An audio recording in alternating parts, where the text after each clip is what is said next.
ভূমিপুত্ৰ হিচাপে প্ৰতিষ্ঠিত চুতীয়াসকল প্ৰাচীন আদিম জনগোষ্ঠী প্ৰায় 550 খ্ৰীষ্টাব্দৰ পৰাই অসম ভিন্ন ৰাজ্যৰ পৰা পঞ্চদশ শতিকালৈকে ৰাজত্ব কৰা চুতীয়া জনগোষ্ঠীৰ ইতিহাস তথা ঐতিহ্য ব্যাপক আৰু বিচিত্ৰতাৰে ভৰপূৰ। বিশ্ব দৰবাৰৰ ইতিহাস যদি আমি লুটিয়াই চাওঁ তেতিয়া দেখা পাওঁ যে বহুকেইগৰাকী মহীয়সী নাৰীয়ে দেশ আৰু জাতিৰ প্ৰতি কৰা আত্ম বলিদানে তেওঁলোকে তেওঁলোকৰ নিজৰ জীৱনটোকেই এক অনন্য মাত্ৰা প্ৰদান কৰা নহয়, বৰঞ্চ নাৰী জাতিকো মহীয়ান কৰি থৈ গৈছে। আৰু সেইসকলৰে এগৰাকী অদম্য সাহসী মহীয়সী চুতীয়া নাৰী বীৰাংগনা সতী সাধনী অন্যতম। বীৰাংগনা সতী সাধনী কেৱল চুতীয়া জনগোষ্ঠীৰে নহয়, সমগ্ৰ নাৰী জাতিৰ সাহস আৰু ত্যাগৰ প্ৰতীক বুলি আমি অনুভৱ কৰিব পাৰোঁ। ৰজা ধৰ্মৰাজ পালৰ একমাত্ৰ কন্যা আৰু ৰজা নীতিপালৰ পাত্ৰাণী সাধনীয়ে থৈ যোৱা নাৰীৰ সাহসী ইতিহাসৰ লগতে স্বদেশ আৰু স্বজাতিৰ বাবে ত্যাগ, তেখেতৰ ত্যাগ ইতিহাসৰ পাতত নিশ্চিতভাৱে যুগ যুগান্তৰলৈ জিলিকি ৰ'ব। বীৰাংগনা সতী সাধনী আছিল 16শ শতিকাৰ আগছোৱাত চুতীয়া ৰাজ্য শাসন কৰা ৰজা ধৰ্মধ্বজ পাল বা ধীৰ নাৰায়ণৰ কন্যা, যি কথা মই ইতিমধ্যে উল্লেখ কৰিছোঁৱেই। প্ৰথম অৱস্থাত ধৰ্মধ্বজ পালৰ কোনো সন্তান নাছিল। তেওঁ দান দক্ষিণা যজ্ঞ আদি কৰি এটি কন্যা সন্তানৰ পিতৃ হয়।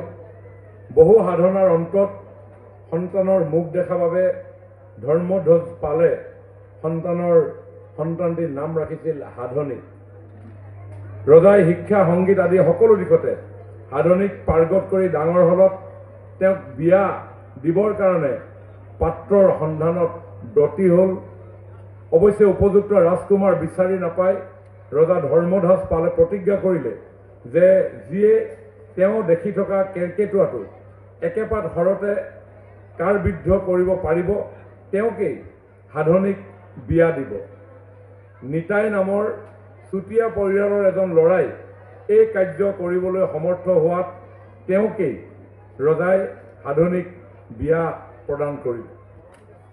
সাধনীৰ বিবাহৰ কিছুদিন আগতে বা পাছতে ৰজা ধৰ্মধ্বজ পালৰ এটি পুত্ৰ সন্তানো লাভ হৈছিল। এই সন্তানৰ নাম আছিল সাধক নাৰায়ণ। পুত্ৰ লাভৰ কিছুদিন পাছতেই ৰাজ্যখনৰ লগতে চুতীয়াসকলৰ কুবেৰ প্ৰদত্ত সম্পত্তি ঢাল, তৰোৱাল আৰু সোণৰ মেকুৰী তথা নাবালক পুত্ৰ সাধক নাৰায়ণৰ যি দায়িত্ব, সেই দায়িত্ব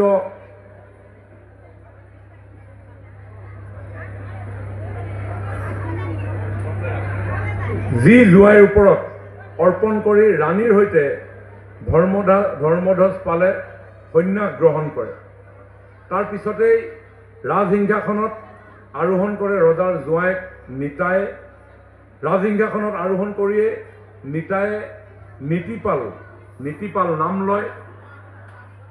ৰাজ্য শাসনৰ কোনো অভিজ্ঞতা নথকাৰ বাবে নীতিপালৰ শাসনত ৰাজ্যৰ কেওফালে বিভিন্ন ধৰণৰ বেমেজালি দেখা দিয়ে।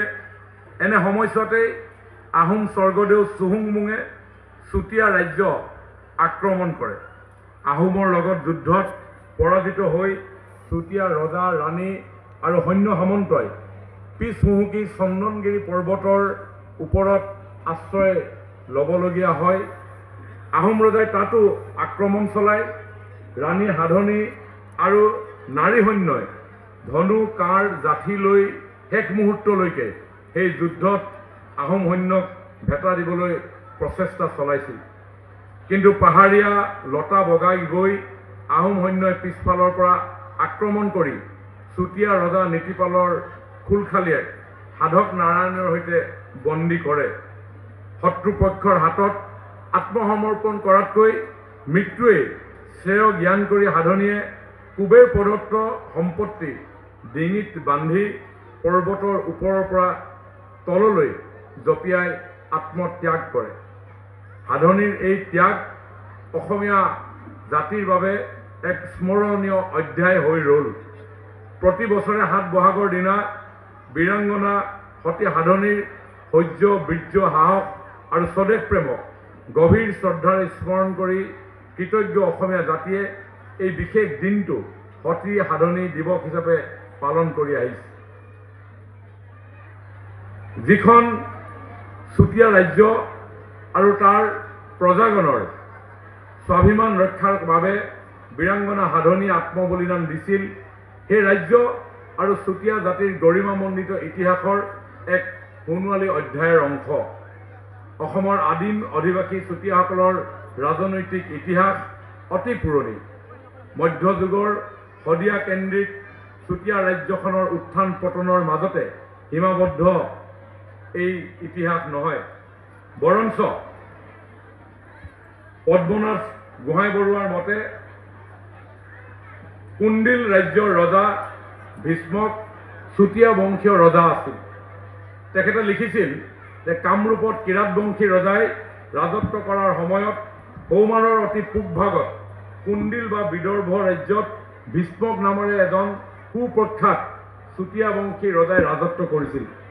এতিয়া শদিয়া অঞ্চল আৰু তাৰ আশে পাশে বিস্তৃতভাৱে এই ৰাজ্য অৱস্থিত আছিল। কুণ্ডিল্য বা কুণ্ডিল নগৰ ভীষ্মক ৰাজ্যৰ ৰজাৰ ৰাজধানী। ইফালে কামৰূপৰ পাল বংশী ৰজা ইন্দ্ৰপালৰ তামপত্ৰত তেওঁৰ পিতৃ পুৰন্দৰ পালে পৰশুৰামে জয় কৰি উত্তৰ পূব কোণত অৱস্থিত ৰাজ্যখনৰ ৰাজকুঁৱৰী দুৰ্লভাক বিয়া কৰাইছিল বুলি লিপিবদ্ধ কৰা হৈছে। বিভিন্ন বুৰঞ্জীবিদ আৰু গৱেষকে এইগৰাকী ৰাজকন্যা চুতীয়াসকলৰ জীয়ৰী আছিল বুলি মত প্ৰকাশ কৰিছে। প্ৰাচীন চুতীয়া ৰাজ্যখনৰ শেষ ৰজা আছিল কোচিৰ পিত্ৰ লেকৰয়।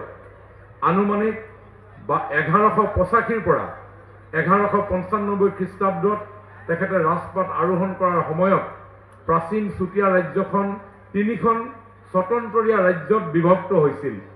মূল ৰাজ্যখনৰ উপৰি অতিৰিক্ত 2খন ৰাজ্য প্ৰতিষ্ঠা হৈছিল। ইয়াৰে এখন ৰাজ্য উত্তৰ পূবত অৱস্থিত পৰ্বতমালাৰ পাদদেশত বীৰপালে প্ৰতিষ্ঠা কৰিছিল।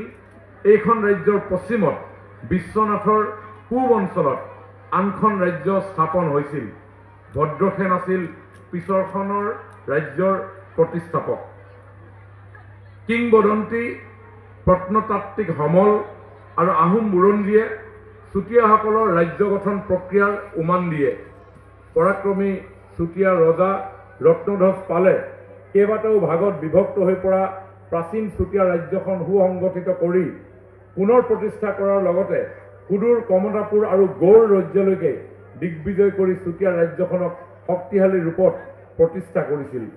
ৰত্নধ্বজ পালৰ শাসনকালত চুতীয়া ৰাজ্যৰ সীমা ব্ৰহ্মপুত্ৰৰ দক্ষিণ পাৰে দিখৌ নদী আৰু উত্তৰ পাৰে ডিক্ৰং নদীৰ পূব ভাগৰ পৰা উজনি অসম খণ্ডলৈকে বিস্তৃত হৈ আছিল বুলি বিভিন্ন গ্ৰন্থত উল্লেখ আছে। বুৰঞ্জী প্ৰসিদ্ধ চুতীয়াসকল অতি উৎকৃষ্ট মানৰ কলা সংস্কৃতিৰ অধিকাৰী। সময়ৰ সোঁতত আৰু সাংস্কৃতিক বিনিময় হৈ চুতীয়া সংস্কৃতি বৃহত্তৰ অসমীয়া সংস্কৃতিৰ মাজত জিন গৈছে। চুতীয়াসকলৰ সৃষ্টিৰ প্ৰতীক আছিল মেকুৰী। মেকুৰীক তেওঁলোকে পবিত্ৰ জন্তু হিচাপে জ্ঞান কৰে।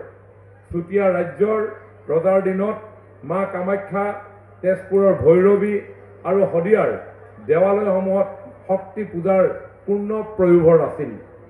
চুতীয়া জাতিৰ কোলাবুৰী নৃত্যত জাতিটোৰ পৰম্পৰা প্ৰতিফলিত হয়। বিহু নাম, বিহু নাচ, আই নাম, ধাই নাম, নিচুকনি গীত, উমলা গীত আদি লোক সংস্কৃতি লৈ চুতীয়া সংস্কৃতিয়ে বিস্তৰ বৰঙণি আগবঢ়াইছে। বৰ্তমানৰ শদিয়াৰ পৰা আৰম্ভ কৰি সমগ্ৰ লখিমপুৰ জিলাখনকে ধৰি কুণ্ডিল পানী, ডিক্ৰং পানী, ব্ৰহ্মপুত্ৰৰ দক্ষিণ পাৰ আদিত চুতীয়াসকলে নিৰ্মাণ কৰা অসংখ্য কোচ, দেৱালয় আৰু নগৰৰ ধ্বংসাৱশেষ চুতীয়া ৰাজ্যৰ উন্নত স্থাপত্য কলাৰ নিদৰ্শন দাঙি ধৰে। ইয়াৰ ভিতৰত বুঢ়াবুঢ়ী থান, বলিয়া বাবা থান আৰু তাম্ৰেশ্বৰী মন্দিৰৰ ধ্বংসাৱশেষ অন্যতম। মালিনী থানৰ স্থাপত্যত দ্বাদশ-ত্ৰয়োদশ শতিকাৰ প্ৰভাৱ সুস্পষ্ট। যিহেতু সেই সময়ত এই অঞ্চলত কেৱল চুতীয়া ৰাজশক্তিয়ে প্ৰবল হৈ আছিল, গতিকে এই ভাস্কৰ্য চুতীয়াসকলৰ অৱদান বুলিব পাৰি। অসমীয়া জাতি গঠন প্ৰক্ৰিয়াত চুতীয়াসকলে অনবদ্য অৱদান আগবঢ়াই আহিছে। নৌযুদ্ধত দেখুৱাব পৰা পাৰ্গতালিৰ কাৰণে আহোম প্ৰশাসনত নাও বৈচা আৰু নাওখলীয়া খেলত চুতীয়াসকলৰ প্ৰাধান্য আছিল। চুতীয়াসকলৰ মাজত বৰটোপৰ প্ৰচলন আছিল। চুতীয়াসকল সুদক্ষ কাৰী আছিল। তেওঁলোকে সদা বিশেষ ধেনুক চুতীয়া ধেনু আৰু বৰধেনু বোলা হৈছিল। চুতীয়াসকল সামৰিক দিশত পটুৱাৰ দৰে কাৰিকৰী দিশতো নিপুণ আছিল। আহোমসকলৰ সৰহভাগ কাৰিকৰী লোক চুতীয়া আছিল। অসমীয়া সমাজৰ বহুতো আচাৰ অনুষ্ঠান, নীতি নিয়ম আৰু ধৰ্ম বিশ্বাস চুতীয়াসকলৰ পৰাই আহিছে বুলি ক'ব পাৰি। অতি প্ৰাচীন কালৰ পৰাই চুতীয়াসকলে সোণৰ ব্যৱহাৰ কৰিছিল। আহোম ৰাজ্যত পৰৱৰ্তী সময়ত সেই সময়ত কমাৰ নাছিল আৰু চুতীয়া ৰজাৰ পৰা ৩০০০ মান কমাৰ আনি চুহুংমুং দিহিঙীয়া ৰজাই ৰাজ্যৰ বিভিন্ন ঠাইত স্থাপন কৰিছিল। এই কমাৰসকলে খেতি বাতি কৰাৰ লগতে দৈনন্দিন জীৱনৰ প্ৰয়োজনীয় বিভিন্ন সামগ্ৰী তৈয়াৰ কৰি সেই সময়ৰ সেই ৰাজত্বৰ সময়ছোৱাত ৰাজযন্ত্ৰক সহায় কৰাৰ ক্ষেত্ৰত সহযোগিতা আগবঢ়াইছিল। সেইকাৰণে লুহলীয়া খেলত চুতীয়াসকলৰ প্ৰাধান্য আছিল বুলি ইতিহাসে কয়। চুতীয়াসকল নিপুণ খনিকৰ আছিল আৰু সেইবাবে আহোম প্ৰশাসনত খনিকৰী খেলটো ঘাইকৈ চুতীয়াসকলক লৈ গঠন কৰা হৈছিল। শ্ৰীমন্ত শংকৰদেৱৰ আধ্যাত্মিক জীৱনৰ এক অন্যতম অধ্যায় আছিল তেখেতে গাংমৌ থানত কটোৱা সময়ছোৱা। ইয়াতে গুৰুজনাই ভাগৱতখন মূল ভাষা সংস্কৃতৰ পৰা পোনপ্ৰথমবাৰৰ বাবে আঞ্চলিক ভাষালৈ অনুবাদ কৰিছিল। সেই সময়ত গাংমৌ থানখন চুতীয়া ৰাজ্যৰ অন্তৰ্গত আছিল। বুৰঞ্জীত ইয়াৰ উল্লেখ এনেদৰে পোৱা যায়। চুতীয়া ৰজাৰ লগত আহোম ৰাজ্যৰ ক্ৰমে 1513, 1520 আৰু 1522 খ্ৰীষ্টাব্দত ৰণ হৈছিল আৰু ইয়াৰে দুখন ৰণ হোৱাৰ সময়ত শংকৰদেৱ গুৰুজনা গাংমৌত আছিল। গাংমৌ সেই সময়ৰ অন্যতম আমাৰ আধ্যাত্মিক ক্ষেত্ৰখনক আগুৱাই লৈ যোৱাৰ উৎকৃষ্ট স্থান হিচাপে পৰিগণিত হৈছিল। অসমীয়া ভাষা সাহিত্য, গীত পদ, আখ্যাত উপাখ্যান, ধৰ্মানুশীলন, আচাৰ অনুষ্ঠান, পূজা পাৰ্বণ, খেল ধেমালি, স্থাপত্য, ভাস্কৰ্য, খাদ্য তথা বিভিন্ন সামগ্ৰিক জীৱন যাত্ৰাত চুতীয়াসকলৰ যি অৱদান, এই অৱদান অপৰিসীম। আৰু সেই বুৰঞ্জীবিদ বেণুধৰ শৰ্মাদেৱে লিখি থৈ গৈছে যে অসমীয়া চুতীয়া ল'ৰাৰ ধেনুকাৰ মাৰিবলৈ যেনে আগ্ৰহ, পেঁপা, মুৰলী, হুঁচৰি, গগনা বজাই গীত মাত গাই নাচিবলৈ বাগিবলৈ যেনেকৈ সিহঁতক কোনেও শিকাব নালাগে, ভাওনা সবাহে পদ দিয়াত চুতীয়া মানুহৰ কণ্ঠস্বৰ সুললিত আৰু মিঠা। এই সমাজখনেই আজিৰ বিভিন্ন জাতি জনগোষ্ঠীৰে গঢ় লৈ উঠা বিভিন্ন এখন শক্তিশালী আজিৰ সমাজখনৰ অন্যতম গুৰি ধৰোঁতা। আৰু সেয়ে আজিৰ প্ৰেক্ষাপটত ইতিমধ্যেই আজিৰ উদ্বোধক শ্ৰদ্ধাৰ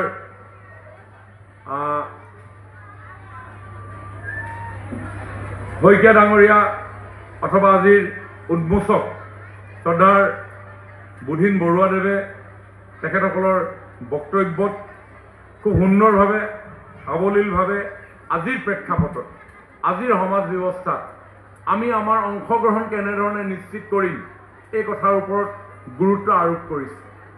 কাৰণ এতিয়া আমাৰ ইতিহাসৰ জেৰ টানি বৰ্তমানৰ এই প্ৰেক্ষাপটত ভৱিষ্যতৰ কোন পথেৰে আমি ধাৱমান হ'ম, এয়া হৈছে আজিৰ জেনেৰেশ্যনৰ এটা ডাঙৰ প্ৰত্যাহ্বান। আৰু সেইকাৰণে আজিৰ জেনেৰেশ্যনে, আজিৰ প্ৰজন্মই ইতিহাসৰ জেৰ টানি বৰ্তমানৰ ভেটিত থিয় হৈ ভৱিষ্যতৰ দিশ সন্ধান কৰাটো হৈছে সময়ৰ আহ্বান। জাতি জনগোষ্ঠীৰ সমন্বয়েৰে বৃহৎ অসমীয়া সমাজ জীৱন গঢ় লৈ উঠিছে।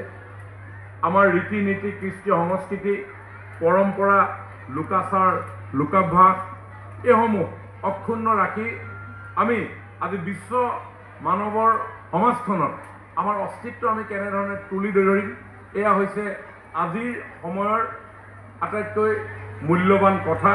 আৰু সেইকাৰণে চুতীয়া সমাজখনকো আগুৱাই লৈ যোৱাৰ ক্ষেত্ৰত আমাৰ চৰকাৰৰ তৰফৰ পৰা সময়ে সময়ে বিভিন্ন ধৰণৰ উদ্যোগ আজি গ্ৰহণ কৰা হৈছে।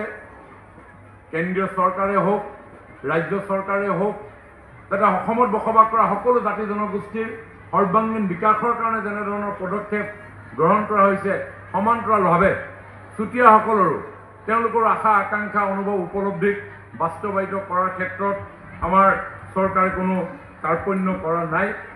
আৰু মই ভাবোঁ যে আমাৰ বীৰাংগনা সতী সাধনীয়ে দেশপ্ৰেমৰ যি আত্মত্যাগ তেখেতে দাঙি ধৰি থৈ গ'ল। সতী সাধনীয়ে নাৰী শক্তিৰ অদম্য সাহস আৰু প্ৰেৰণাৰ কথা যেনেধৰণে দেখুৱাই থৈ গ'ল, আজিৰ নাৰী শক্তিয়ে অথবা আজিৰ সমাজখনেও আমি স্বদেশ প্ৰেম আৰু আমাৰ দায়বদ্ধতা প্ৰকাশ কৰিলেহে এখন শক্তিশালী ৰাষ্ট্ৰ নিৰ্মাণত আমি সফল কাম হ'ব পাৰিম। গতিকে আজি এই মুহূৰ্তত মই আৰু বেছি দীঘলীয়া বক্তব্য নাৰাখোঁ।